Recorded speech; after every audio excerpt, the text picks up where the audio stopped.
Morning! Kaya nagluluto si Sir Buds ng kape. Ano siya tapos kagabi? Masaya naman. Dalawang communities ang tinira namin. Ayun, nakakapagod. Ayun, plakda lang ako kagabi. Walang nagawa.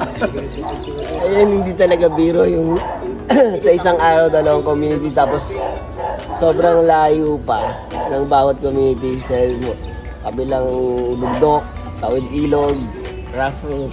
Kaya hindi talaga biro pag sinabay mo yung dalawang community. Pero okay lang, smooth naman ang lahat. Tapos ang dami nating napasaya. Natuwa naman yung mga bata, saka yung mga tanda sa outreach namin. Marami natulungan, marami sobra pa yung giveaways namin. Kamusta naman ang outreach nyo? Ayun, maganda. Okay naman. Tapos ng... Okay. Tagal na ng akit aral, ngayon lang ako ulit sumama. Tapos, grabe, hindi naman nagbago. Walang nagbago sa akit aral. Na-amaze lang ako, meron ng clown. Nag-enjoy yung mga bata dahil sa clown. Kaya lang,